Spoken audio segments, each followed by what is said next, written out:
Peace. It's your brother Ryan or Duece, Music and Mimosas. Go listen to Ready to Live on any of your streaming platforms, YouTube, Spotify, Ryan or Duece, Ryan or Duece, Ryan or Duece. If you're on TikTok, whatever, Ryan or Duece. Anyway, a couple of bars before I part ways with my brother.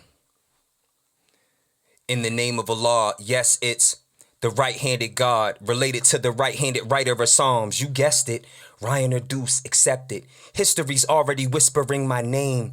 I'm accepted, to be expected.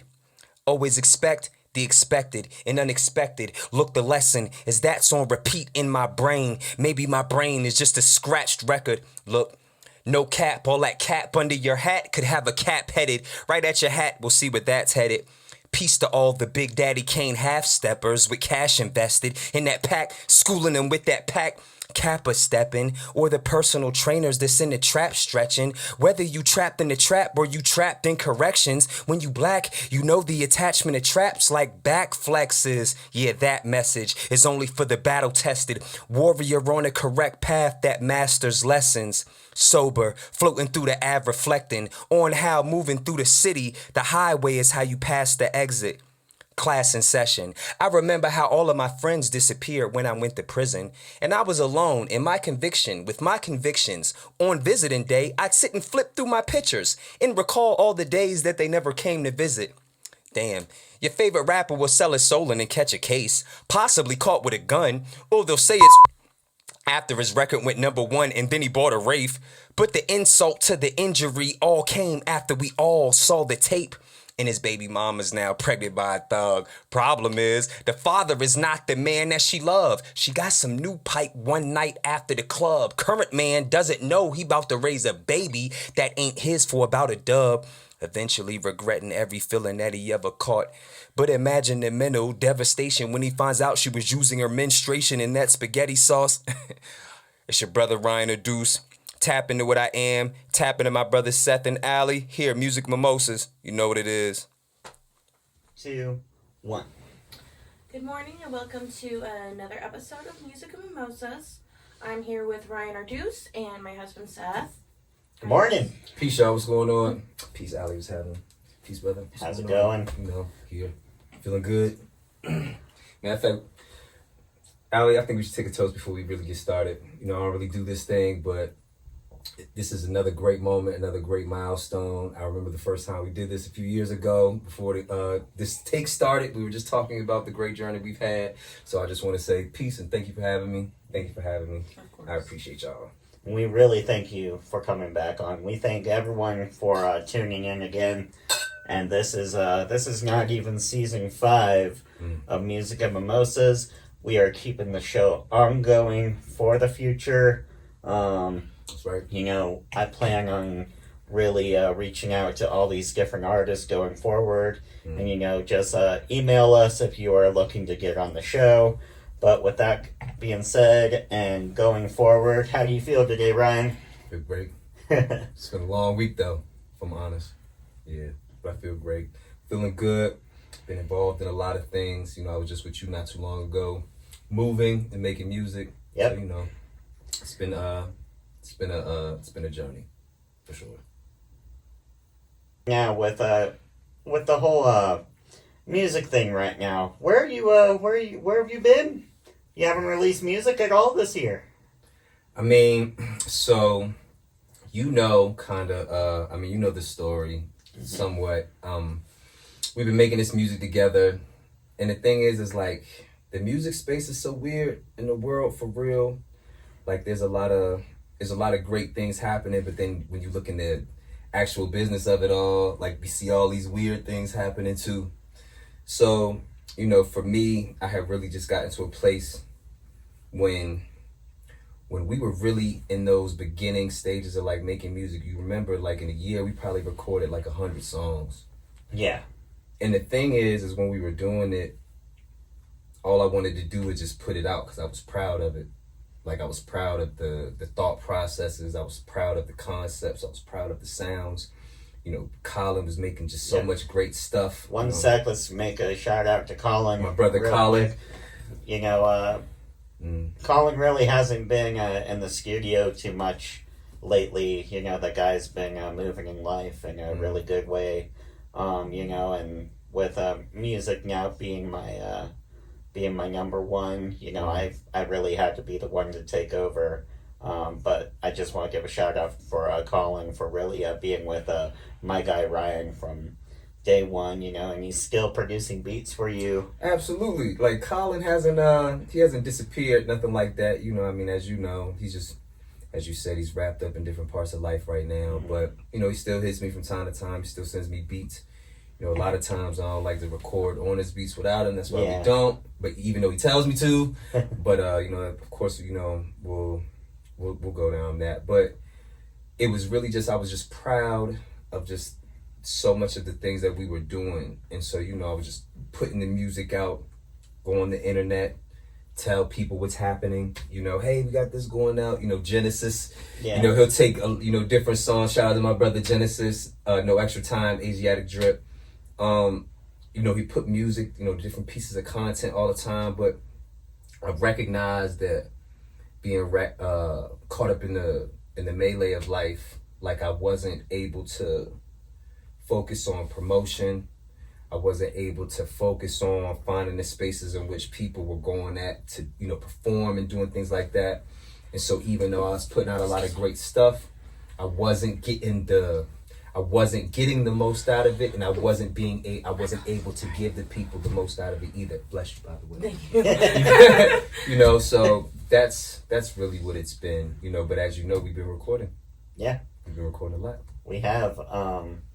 I know you guys have seen a lot of the music videos that me and Ryan have been working on. Oh man, we put so many out. But we've also been a little bit more than that. We've been doing a lot of little freestyle videos.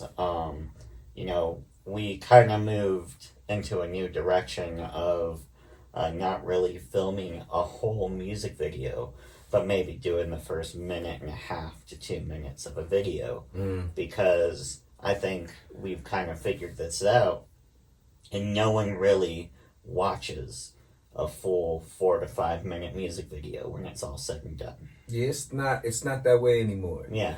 And it's strange because one of the freestyles we did was the All About the Benjamins. Yep. I called it All About the Intellect freestyle, but it's to know that that's from the era, that beat is from the era of Diddy. We know Diddy's going through a bunch of things right now. Diddy gave us the cinematic video.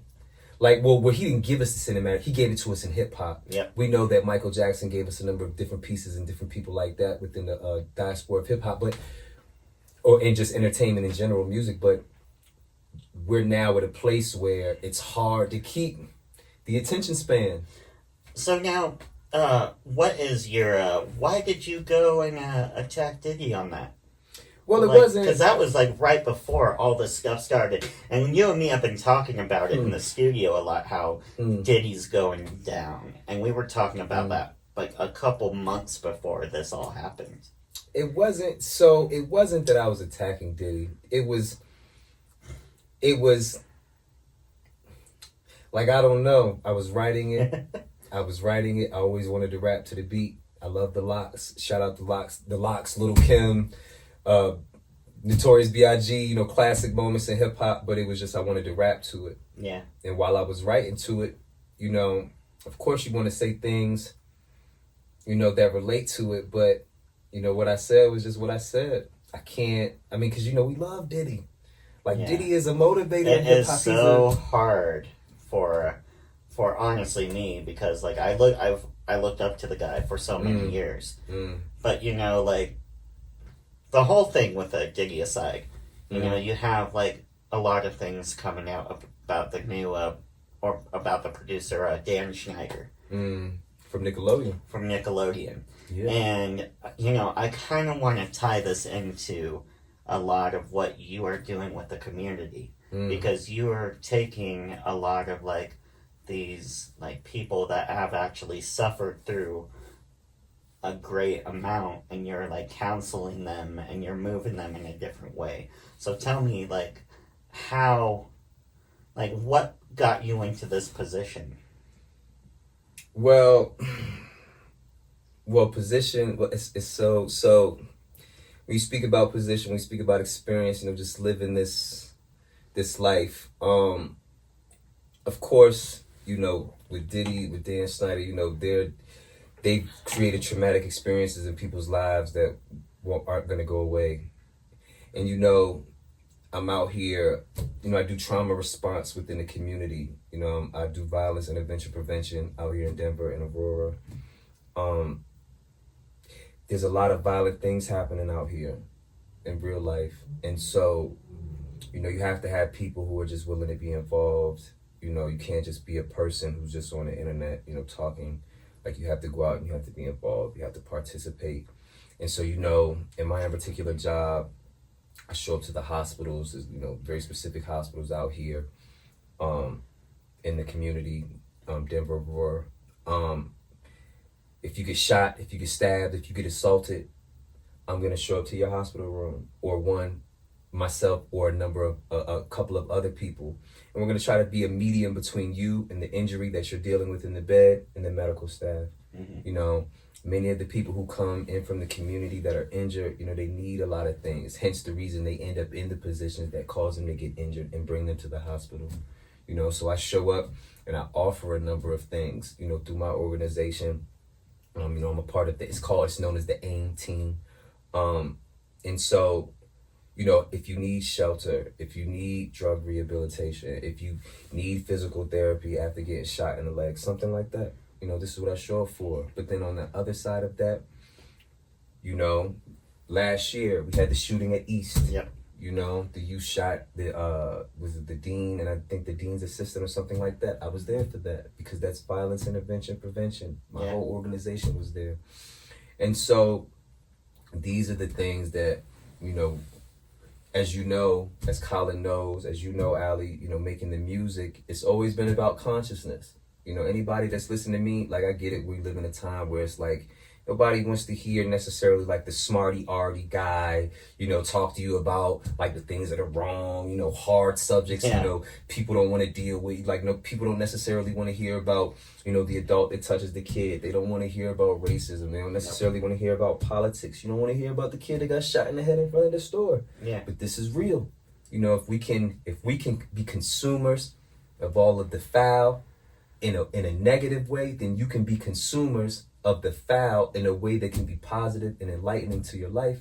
And so I say it to simply say that the music, as has always been in that direction. And so landing in a space in the community in which I could live out all of those words has become beautiful.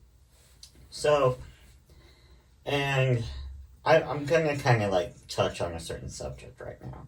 So, you got hip hop, which has, a long past of violence and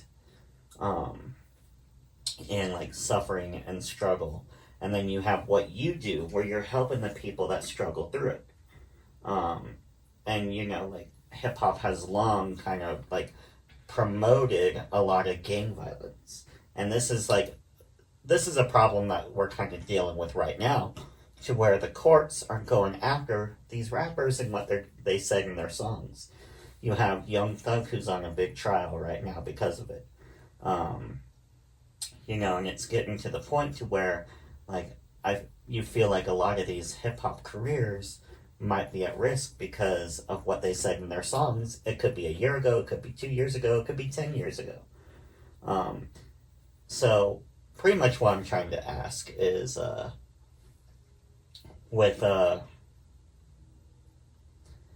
music the way that it is, and with what you do, how are you able to balance both?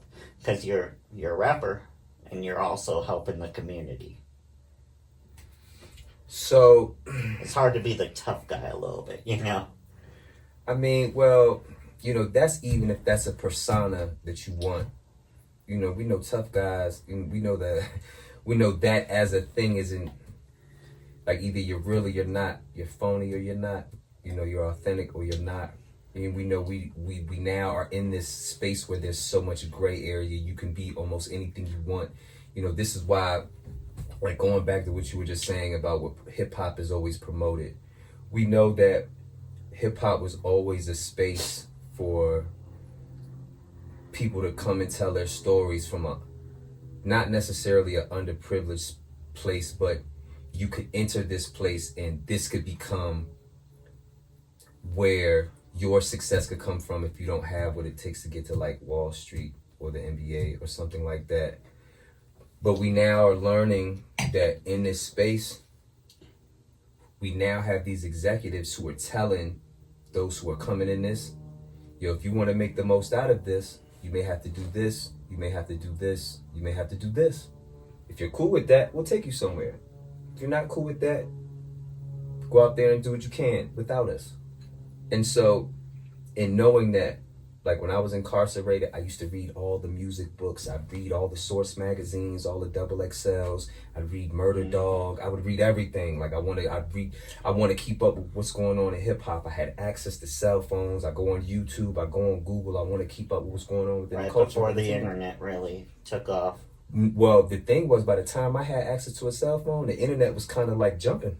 Like by the time I got my first cell phone around like 2010, like there was I had access to just, you know, I was in the cell like, damn, I can't believe this is going on. But I say it because we learned, or I was learning in that time, like as much as I love hip hop, the time when I finally come home, either hip hop may not want me in this, there may not be a space for me in this, or what I like to do may not be accepted. Who knows? Like I could just enter it as a creative and just, I'm going to do it, but who knows what might happen. And so what I always knew was I didn't want to be taken advantage of. Yeah. Like who doesn't, you know, the idea of wanting to be famous, we could be stars, we could be Jay-Z, we could be Nas, we could be Drake, we could be on stages, 50,000 people, it looks like a wave when you're looking at the crowd. But the thing is, there's things that come with that.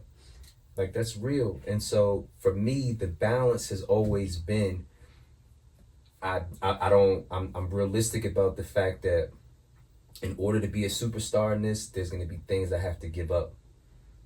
And I don't know what those are because I don't have anything I'm willing to give up to be that. So it's either I just have to give them what I got and to continue to develop in other spaces, you know, to create who I am in this world, create streams of income, develop, other people, or there is nothing. That's really the balance, brother, because I'm not willing to be in nobody's viral video talking about such and such did whatever to me, or I got, or I don't own my name, I don't own my music. Like I can't be that. Yeah. Nah. Nope. So now we're gonna kind of like touch on this topic. So I'm scrolling through, and this is like right after you, me, and Asiatic just did that big. We did like a 3-way call, talking about your music, and shout out to my brother Genesis. Make sure you look at that one because that one's a really good one too. But I'm scrolling through and I see you on the podium. On the podium in front of, I think you're at the government building, right? Yeah, I'm at the state capitol downtown Denver. I believe the address is 200 East Colfax Avenue, I think. So I'm in a program. Shout out to the Urban Leadership Foundation of Colorado. Great program run by a great group of people. Essentially, they're just helping guide people who have it in their minds that they're going to reach that next level of life. Whether it be through entertainment, small business, the corporate world, whatever, just help molding those things in you that will put you in those positions of leadership. And we spent the day in August. I met the lieutenant governor.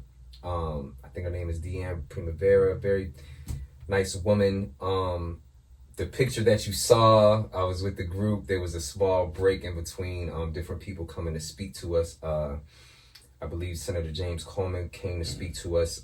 Senator Janet Buckner. I believe Senator Tony Exum was also in there. As I also said, the Lieutenant Governor, Deanne Primavera. But some of my classmates was like, Ryan, go stand in front of the podium. Let's take a picture. All right, I got you. The thing is, I go up to the podium. I don't realize the mic is on. Mind you, this is the real podium, by the way. Like, this is where they do press conferences at and all that. This is where all the different senators are talking to. Yeah. And I'm up there just running my mouth. Yeah, guys, we're the superstar of the future. Blah, blah, blah, blah, blah, blah. Everybody in the hallway can hear me. They all come looking there like, what's going on in there? And I'm like, oh, my bad. They're like, oh, you're good. You know, but let them tell it. You know, those spaces are made for me. I don't think so, but you know, I could run this thing. You know, and I have opinions about things. So who knows what the future may hold for me, brother. Well, and Allie, do you have anything to add on that? Not that I can think of. So we're kind of going into what you think the future is going to hold for you right now. You know, you're kind of like, I'm not gonna lie, you're kind of becoming a little bit of like you're involved with the state, you're involved with the government, you're kind of like talking to people, you're helping the community move in a better way. Do you think you could see yourself, honestly, maybe being like a senator or something? No. but I'm not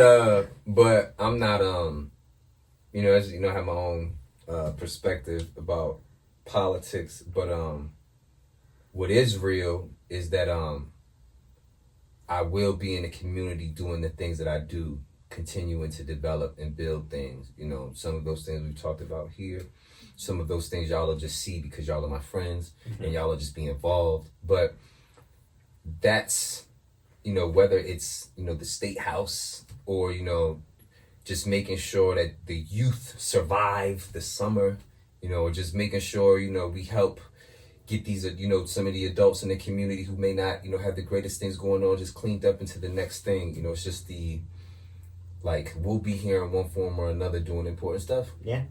You know what I'm saying? Like, that's just what it is, bro. So, with that being said, I would like to thank you so much for coming on to the show. For sure, bro. We're kind of going pretty long today on this. Stay tuned next to see a performance from Rian or Duece on Music of Mimosas. I'm Seth. I'm Alexandria. Rian or Duece. By the way, just call me either one, not both of them at the same time. And this is Music of Mimosas. Catch you guys later.